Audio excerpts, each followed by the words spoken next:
نحمده ونصلي علی رسول الکریم. نن زه تاسو ته عزتمندو یو ښکلې او اسانه وظیفه درکول غواړم. هغه وظیفه د دوو خبرو دپاره ده.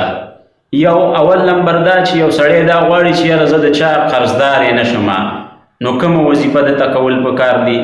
دویم نمبر دا چې یو سړي پورې قرض ډیر دی او هغه دا وایي چې یاره زما دا قرض په کومه طریقه باندې چې کوم دی هغه خلاص شي، نو هغه ته کومه وظیفه کول غواړي. نو د دواړو دپاره چې کوم دی یوه وظیفه ده، د دواړو دپاره یوه وظیفه ده.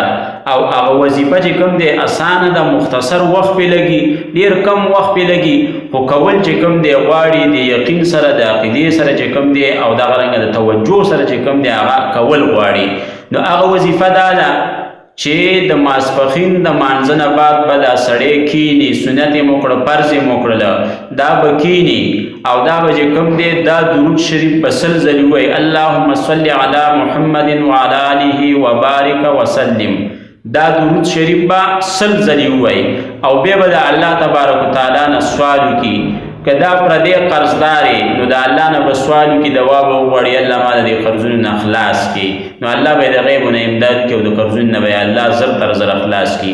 او که نه دا چېرته وایي چې زه پردی قرضدار یې نه شم، قرضدار یې دې جوړ نه شم، نو چې کله دا درود شریف 100 ځلې ووایي د الله نه به سوال وکړي چې الله ما پردی قرضدار یې مه کړي، نو الله به یې پردی قرضدار یې کوي چې کوم دی هغه نه.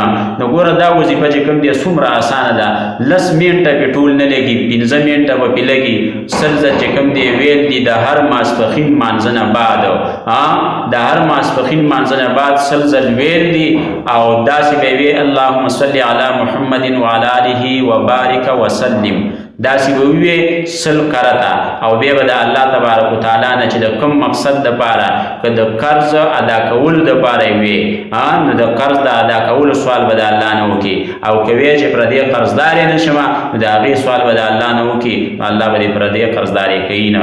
نو دا وظیفه چې کوم دی هغه ټول شروع کړو او انشاءالله چې کوم دی په توجه سره یې هغه کوو، نو الله تبارک وتعالی به موږ او تاسو ته ډېره پیدا راکړي. واخر دعوانا الحمدلله رب العالمین.